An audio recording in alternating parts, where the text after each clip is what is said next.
se eu acho.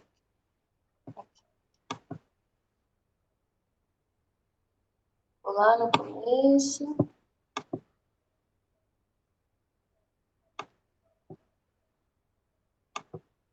Vocês estão vendo? Sim. Sim? Então tá bom. O tema da palestra vai ser Fisiologia do Envelhecimento, conhecendo o seu corpo. Esse material é de uma geriatra, né, doutoranda Pamela Lucas, e a explanação, né, a explicação vai ser comigo. Então, para a gente entender um pouquinho, a fisiologia são os aspectos normais, né, toda aquela de alteração que acontece no nosso organismo, mas de maneira normal. E aí a gente vai ver que o envelhecimento é um processo sequencial, individual, ou seja, acontece ao indivíduo de maneira própria, acumulativa, né? Irreversível, ou seja, todas as alterações que acontecem no organismo, ela vai ser permanente, é universal, acontece a todo ser vivente, todos os seres viventes, eles vão passar pelo processo do envelhecimento. O que a gente precisa entender é que o envelhecimento é não patológico, não está relacionado com nenhuma doença, são alterações que irão acontecer inevitavelmente. E isso vai levar a uma deterioração de um organismo maduro, próprio a todos os membros de uma espécie. Então, esse envelhecimento, ele infelizmente faz com que a capacidade funcional do indivíduo seja cada vez menor. Ou seja, a sua reserva funcional para se adaptar a determinadas situações de estresse vai ser cada vez menor. Só que para isso, a gente precisa entender senescência e senilidade. A senescência é o processo natural de diminuição progressiva da reserva funcional. Aí está falando, é um processo natural, vai acontecer a qualquer indivíduo ser vivente.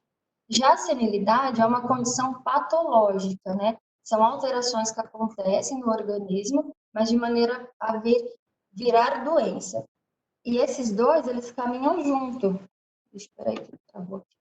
E essa foto aqui que vocês estão vendo explica bem. É um senhor que trabalhou como caminhoneiro, né? Ele tem essa face mesmo. Do lado aqui direito, se vocês observarem, foi o lado exposto ao sol, porque conforme ele dirigia, o sol batia pela janela e pegava esse lado aí dele. E o lado não exposto ao sol. Ele sofreu todas as alterações do envelhecimento na pele de um indivíduo. Porém, aqui do lado que o sol bateu, ele teve um fator externo, né, influenciando nisso aí. E essa pele pode vir a ter resultados da senilidade, ou seja, do envelhecimento patológico. Também tem um termo que a gente usa bastante na geriatria, que é a homeostenose, né? É o declínio da reserva funcional de todo indivíduo. Ou seja, quando a gente nasce, é jovem, adulto, a gente tem uma reserva funcional para qualquer fator estressante ao corpo. Fator estressante que eu falo é doença ou trauma, algum acidente que ocorra com o indivíduo. A gente tem um processo que chama homeostase, que é manter o equilíbrio entre meu corpo lutar a favor de ser contra aquela doença para me manter saudável. Então, se vocês verem no gráfico, tem a setinha de estresse e a setinha de compensação. A gente consegue compensar devido à reserva funcional. Conforme o tempo vai passando, a gente vai tendo um declínio da reserva funcional. E aí já não é a mesma coisa. O idoso ser submetido a algum estresse, a alguma doença, vamos pensar numa pneumonia. Para ele se compensar, demora muito mais, né? O jovem consegue ter o diagnóstico de pneumonia e fazer o tratamento ambulatorial, muitas vezes, não o tratamento em casa. O idoso já com pneumonia, a gente tem que estar atento, porque para ele descompensar e acabar fazendo outras coisas, evoluir de maneira mais grave, é mais fácil. E aí a gente luta, né, pelo envelhecimento saudável, que é o processo de desenvolvimento e manutenção da capacidade funcional que permite o bem-estar em idade avançada. Ou seja, a gente quer um envelhecimento saudável para manter a capacidade funcional do indivíduo. Isso para manter a independência e a autonomia dele, a capacidade dele fazer suas próprias atividades, a capacidade dele fazer suas próprias escolhas. E a gente usa como um critério, né, a avaliação funcional, a gente olha a avaliação das atividades de vida diária desse indivíduo. Elas podem ser básicas, as que a gente mais usa são as básicas e as instrumentais. As básicas, quando uma pessoa chega no consultório, a gente pergunta para ela o que ela consegue fazer sozinha. Se ela consegue tomar banho, escovar os próprios dentes, se ela consegue se alimentar sozinha, se vestir sozinha, se ela consegue andar sozinha, sem auxílio de nenhum aparato para conseguir andar. E tem as instrumentais também, que é da vida comunitária independente. Então, esse idoso, ele consegue ir no supermercado sozinho, ele consegue sair de casa e voltar para sua casa sem se perder, ele consegue efetuar pagamentos no banco, até mesmo às vezes pela própria internet, né, no celular ou no computador, ele consegue morar sozinho, e aí a gente vai avaliando isso no decorrer do tempo. Por isso que um geriatra não é só para a pessoa que já está com 70 anos, já se e ir lá no passar com o geriatra, né? Na verdade, a gente tem que fazer um acompanhamento para que a gente não perca essa capacidade funcional no decorrer das nossas vidas. Aí, a partir da sua adulto, jovem adulto, a gente já precisa começar a se atentar com essas alterações, porque a gente vai ver mais para frente que as alterações começam muito cedo. Com 30 anos, a gente já começa a ter uma deterioração do nosso organismo. E aí a gente classifica, né, esse indivíduo como independente, ele é parcialmente dependente, precisa de cuidador, precisa de familiares, e totalmente dependente. No caso, já precisa de um cuidador ou de um familiar 24 horas com ele. E aí agora a gente vai entrar nos aspectos realmente fisiológicos do envelhecimento. Se vocês tiverem alguma dúvida, podem me interromper, tá bom? Então a gente vai ver a composição corporal. O indivíduo ele começa a perder, ó, a partir dos 40 anos, 1 centímetro por década. Por isso que conforme a gente vai ficando velho, mais vai passando o tempo, a gente começa a ficar mais baixinho, né? A minha mãe mesmo cada vez mais está mais baixinha. Para mim ela era mais alta quando eu era pequenininha. A gente tem também um aumento do diâmetro da caixa craniana e do tórax também. A gente vai ter a face típica do idoso, que é o crescimento do nariz e da orelha, porque nessas regiões a cartilagem não para de crescer. O nosso nariz e a nossa orelha é feito de cartilagem. A gente também vai ter um aumento da gordura corporal, principalmente na região abdominal. Ter uma diminuição da água corporal total. Então, o idoso tende a ser mais desidratado mesmo, porque a gente perde a capacidade de manter a água corporal. E, em geral, a gente tem uma diminuição de todos os órgãos, como rim, pâncreas, fígado, cérebro, músculo. Tudo isso vai diminuindo conforme o tempo vai passando por uma perda celular mesmo, e também por essas alterações hídricas, né? Essa perda de água. O quadrinho aqui do lado, ó, vocês podem ver um adulto jovem e um idoso. A água extracelular, fora da célula, ela é igual para todo mundo. Mas já a água intracelular, dentro das nossas células, já diminui bastante no idoso. Olha como o tecido gorduroso aumenta também no idoso. Ó, o amarelinho é maior do que no jovem.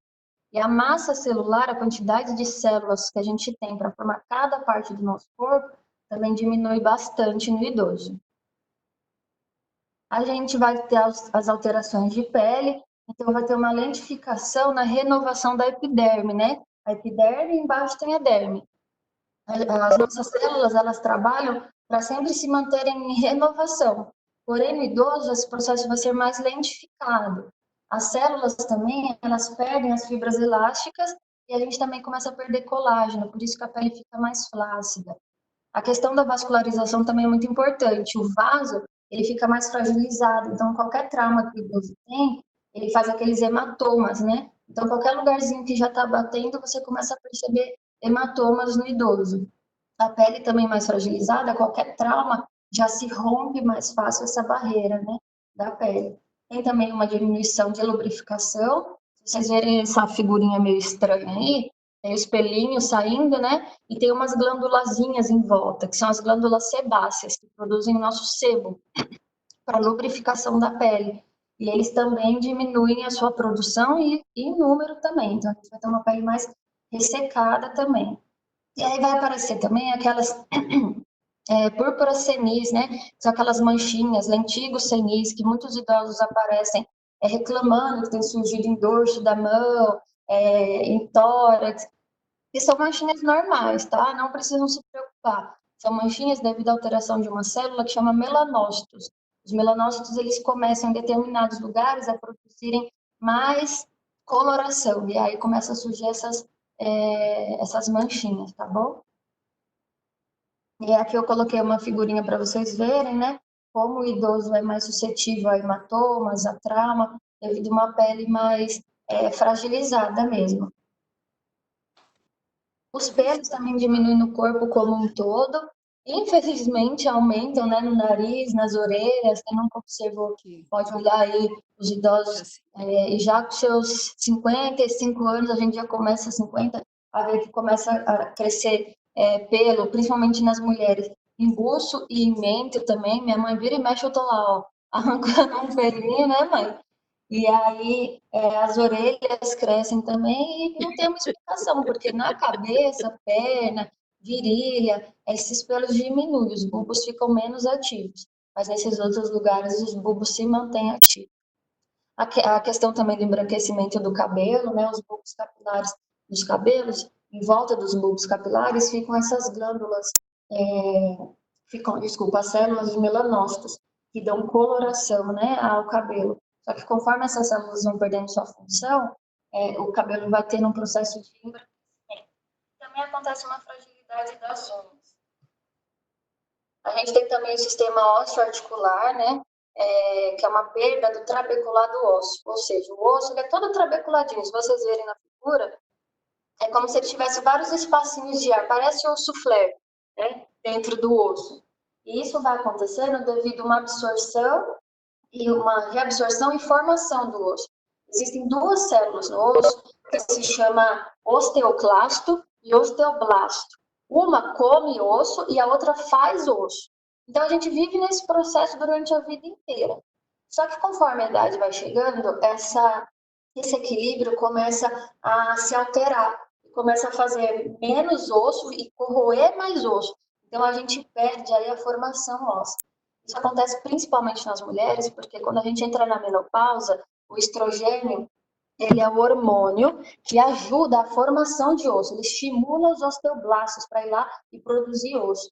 Mas como a gente está entrando na menopausa e tem uma queda abrupta do estrogênio, a gente começa a ter um déficit, né, na formação.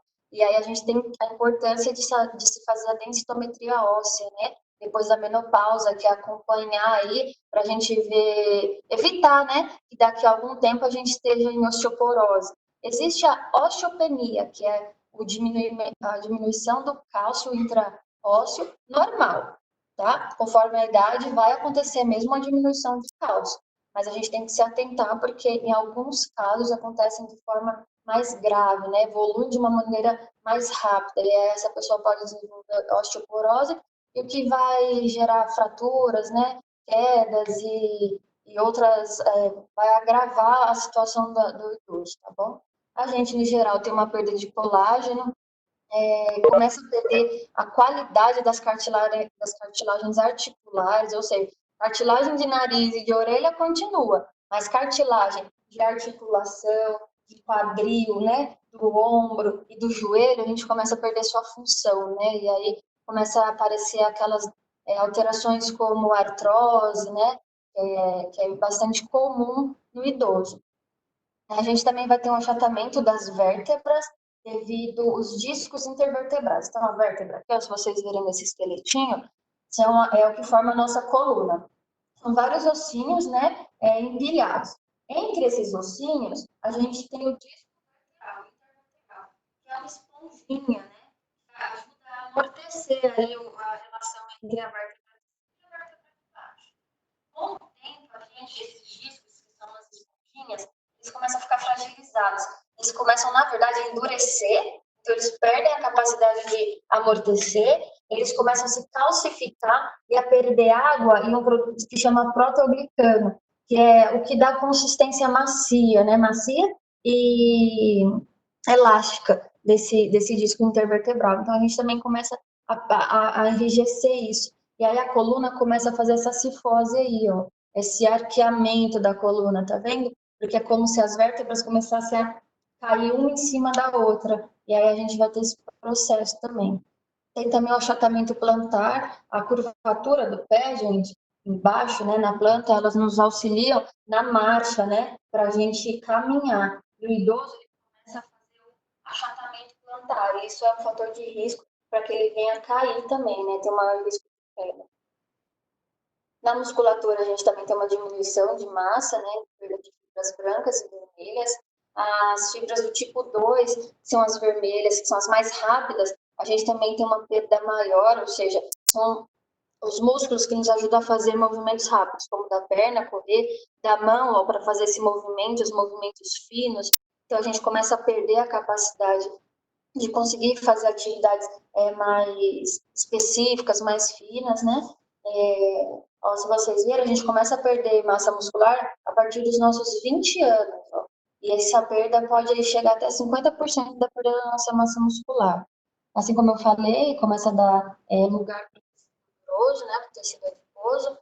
Cada vez mais o músculo, se ele não é usado, ele atrofia.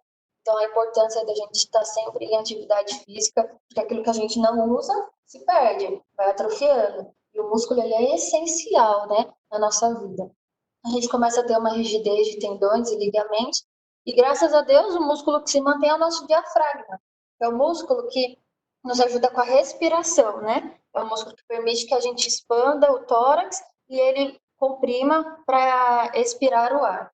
Aqui tem a foto de um idoso da roça, né? Apesar de trabalhar na roça, é um trabalho pesado, a gente pode ver que ele tem saúde, ó. A gente pode ver que todos os músculos do corpo dele são firmes, ele ainda tem o corpo mais ereto, né? Ainda não está com aquela cifose, não está dobrado. O tecido adiposo aí é fino, né? É pouco. Então, apesar de trabalhar na roça, ele aparenta ser um idoso saudável. Tem também a questão da marcha, da postura e o equilíbrio. O idoso ele tende a largar o passo dele, né, os dois pés, para que a base dele fique maior. Ele tende a se curvar para frente para manter o equilíbrio e balança menos os braços, né, para que ele se sinta mais firme ao chão. Só que com isso vai alterando a sua marcha, né, ele vai ficando mais lentificado.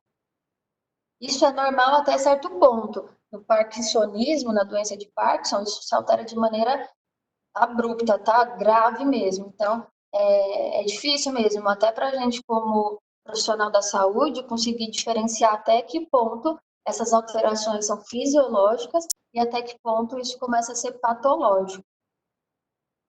Na função cardíaca, aqui acabou ficando um pouco mais técnico, né? Mas eu vou tentar explicar um pouquinho para vocês. O nosso coração, ele é a nossa bomba, é o que lança, né, o sangue oxigenado para fora, né, para os nossos outros órgãos e recebe também o sangue que está com mais gás carbônico, né, o sanguinho azul, e manda para o pulmão para que o pulmão oxigene ele. Conforme ele vai trabalhando, né, durante a vida, esse coração ele vai aumentando de tamanho, porque ele é um músculo. Então, ele, querendo ou não, está sempre em atividade. O coração está sempre bombando aí, né? Então, o músculo dele começa a ficar hipertrofiado, um músculo grosso, o coração aumenta, porque ele trabalha muito. Além de que começam a ser depositados cálcio, né? Vai começando a calcificar o músculo cardíaco, vai começando a acontecer algumas fibroses, mas todas essas são alterações esperadas no idoso, tá? Então, pode ser que ele tenha aí uma menor ejeção, né? O coração do jovem, ele bombeia com mais contratilidade, com mais força. Já o do idoso, ele bombeia mais fraquinho, né? Então, a ejeção do sangue, ela vai ser um pouquinho menor. E aí pode ser que o idoso tenha uma coisa que a gente chama de hipotensão postural, né? Às vezes, quando ele está sentado e levanta, dá aquela meio tontura, ele tem que se segurar por conta disso mesmo, né? Às vezes o coração está bombeando ali, mas bombeia menos até chegar no cérebro, que é onde a gente se mantém ali em equilíbrio, e alguns outros receptores aí mais técnicos que nos auxiliam nisso, o idoso sente aquela tontura, tá bom? Só voltando aqui, eu queria falar também dos vasos, né? Vocês já ouviram falar da aorta, o maior vaso que sai do coração aí, né? Ela é um vaso que sai do coração e sai suas ramificações para rim, para fígado, para baço, se divide lá nas pernas para irrigar também os nossos membros superiores e inferiores. ela também começa a ter uma modificação na sua parede como um todo, né? E ela começa a ficar menos complacível, né? Ela começa a perder sua capacidade, ela fica mais enrijecida também, tá? Mas tudo isso é um processo normal do envelhecimento. Existem outros processos patológicos, como o acúmulo de gordura, a fraqueza, né, da parede, que pode se romper, mas tudo isso aí já vira doença. Também a questão pulmonar, né, da caixa torácica nossa, a gente tem que entender que tem um osso duro aqui no meio, né? Que é o nosso externo, esse osso se chama externo. E dele vai sair aqui as nossas costelas, né? Que vão se encontrar aqui na nossa coluna, né? Então, entre o externo e as costelas existem cartilagem também. E elas de maneira que elas se articulem, por mais que não pareça. Mas quando a gente respira, ó, se expande o tórax. Quando a gente solta, diminui o tórax. Então, isso precisa ser móvel, né? Infelizmente, com o tempo, essa cartilagem também vai ficando mais rígida. E aí o idoso começa a ter uma dificuldade para expandir o tórax e de contrair esse tórax.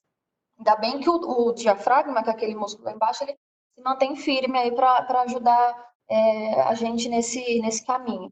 Só que isso não altera tanto o idoso quanto a respiração, porque ele começa a se adaptar com menores volumes de ar que entra no pulmão.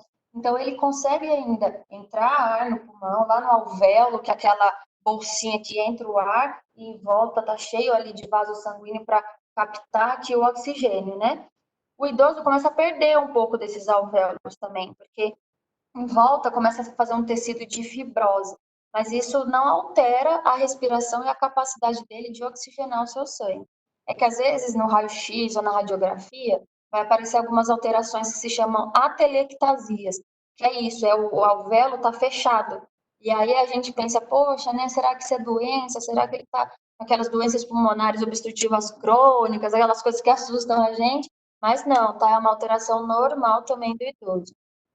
Tem a questão também neurológica, a gente começa a perder massa cerebral, eu vou até passar para o próximo, para vocês verem, uma tomografia. Não quero que ninguém entenda a tomografia, até eu tenho dificuldade, mas se vocês observarem, essa aqui do nosso lado esquerdo, ela é de um jovem adulto. Então, o cérebro, ele preenche toda a calota craniana, tá vendo? Já aqui do lado direito é do idoso. Então, vocês começam a perceber que tem uma diminuição da massa, né, cerebral. Não sei se vocês conseguem observar que tem uns sulcos, assim, né, faz como se fossem umas velocidades. Isso a gente chama de giro, e esses giros também começam a ficar mais profundos no idoso. Isso não gera alteração alguma, gente, não gera alteração alguma. Alguns estudos falam que parte da cognição pode sofrer uma deterioração, talvez ele tenha uma velocidade diminuída da cognição, uma menor destreza para executar movimentos finos, e algum problema com memória recente, assim, mas nenhuma alteração patológica para a gente achar que essa tomografia é de um paciente que vem até Alzheimer ou alguma outra demência. Isso não é fisiológico do idoso, tá bom? A gente também tem alterações gastrointestinais. Se a gente pensar aqui, ó, comemos, né? Vai vir aqui, a gente deglute, vem esôfago, começa o nosso estômago. O estômago, ele tem a produção de ácido clorídrico e de pepsina que nos auxiliam na digestão. O idoso tem essas substâncias também diminuídas, então a gente vai ter algo que se chama gastroparesia, que é o alimento ele fica mais tempo dentro do estômago para poder fazer digestão, né? E aí isso altera também na absorção de nutrientes e até de medicamentos. E a gente tem que também ficar atento porque já tem esse comprometimento natural. E aí muitos idosos, devido a algumas dores, algumas outras alterações, tendem a fazer uso de anti-inflamatório, que é um veneno para o estômago, pessoal, um veneno para o fígado. Anti-inflamatório tem que ser algo realmente prescrito com indicação. O uso de álcool, né? A gente sabe que, infelizmente, muitos idosos perdidos acabam se entregando mesmo ao alcoolismo aí. A cafeína, que é presente aí na vida de todo mundo, e por bactérias. Então, se o estômago já é fragilizado, a gente tem que tomar cuidado com algumas outras com os outros costumes, né, de ficar tomando café, anti-inflamatório, porque altera e aí vai virar patológico. Nosso intestino, né, depois do estômago, começa aí o intestino. Se vocês observarem, a gente tem desde o intestino fino e o intestino grosso. O fino chama delgado e o grosso é o cólon, né? O caminho final aí para o reto. O intestino na sua parede, ele também vai começar a ficar fragilizada. O intestino, ele é feito de músculo e de mucosa. Então, essa parede começa a ficar fragilizada também. Fora que dentro do intestino, a parede ela é cheia de velocidade, ela é cheia de ondinhas, assim, ó. Isso tudo é para aumentar a absorção, o contato com o alimento. E aí a gente consegue fazer uma melhor absorção de vitaminas, por exemplo, e de outras substâncias, tá bom? Só que no idoso, essa mucosa começa a se retificar. E aí a gente começa a ter uma menor absorção de vitamina, tá? E isso é imprescindível, aí acontece a todos nós, tá? Não tem muito o que a gente fazer. Por isso tem que dosar sempre vitamina e outros nutrientes no idoso para ver se tem necessidade de repor ou não. Esse intestino, ele também fica mais lentificado, então ele trabalha sempre assim, ó, em motilidade, para conseguir empurrar o bolo alimentar e o bolo fecal depois lá para frente. Ele fica mais lento, ele contrai de maneira mais lentificada, então o idoso tende a ter uma constipação. A gente tem que saber diferenciar o que é uma constipação normal, natural, de uma constipação grave, tá bom? Hoje em dia, eu estava até conversando com meu pai, tem aumentado muito o índice aí de câncer colônico, né, de cólon. Isso, gente, está acontecendo porque é alimentação ruim, tá? Alimentação de comidas enlatadas, de refrigerante, muitos doces, falta de atividade física. Então, a gente tem que saber diferenciar o que é uma constipação normal, 2 dias aí sem evacuar, sempre teve um histórico de constipação, do que uma constipação de 20 dias, com sangramento, tá bom? Então, é normal uma constipação do idoso, desde que ele sempre manteve esse quadro, sempre constipado. E também tem uma predisposição a divertículos, por quê? A parede do intestino fica frágil e começa a fazer umas bolsinhas para fora do intestino, né? Isso que a gente chama de divertículo. Normal também, tá bom? Nas colonoscopias, a gente observa muito a presença de descrição de divertículos, mas isso só se torna patológico quando vira uma diverticulite, tá? Que é a inflamação desses divertículos. A função endócrina ela é um pouquinho mais difícil mesmo de compreender, mas a gente vai ter uma alteração principalmente tendenciosa a ter diabetes, tá? Não significa que envelheceu vai ter diabetes. A gente tem uma resistência maior à insulina, que é o hormônio que ajuda a tirar o sangue tirar açúcar do sangue e colocar para dentro da célula. Só que às vezes a insulina, ela trabalha menos, entendeu? Ela consegue agir de maneira ineficiente, tá? Então, por isso a gente também tem que estar sempre atento a pedir aí a glicemia do paciente, ficar de olho no quanto tem de açúcar, né, no sangue desse paciente. É a alteração da tireoide. É menos comum, tá? Dificilmente altera os hormônios da tireoide. O metabolismo do idoso é menor mesmo, devido a um trabalho geral do organismo menor, por menos células, por menos necessidade de energia, então o metabolismo é diminuído. E outros hormônios, como os hormônios sexuais, também diminuem, tá bom? A função hepática e também que é produtor de vários hormônios. No rim, a gente também tem uma perda grande aí de massa renal. O nosso rim é o órgão que filtra o nosso sangue para a gente fazer xixi. Se ele diminui sua função, a gente vai fazer cada vez menos xixi.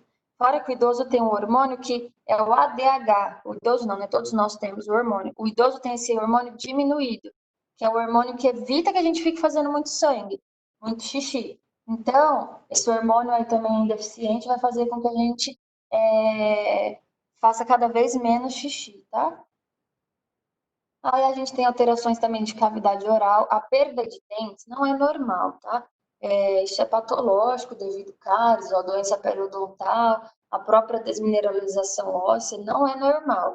Mas, infelizmente, muitos idosos acabam perdendo devido a um histórico, né, no passado de má higiene de dentição, um cuidado deficiente, ou até mesmo o acesso, né, acho que a dentista antigamente era mais complicado.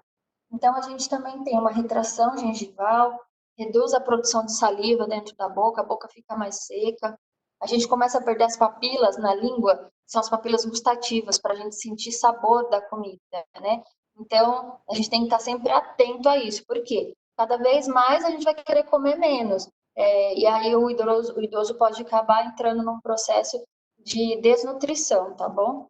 Tem também a disfasia orofaríngea, que é devido você ter uma fragilidade dos músculos, tanto mastigatórios quanto na deglutição, ele começa a ter mais risco de engasgar, tá? Normal também no idoso.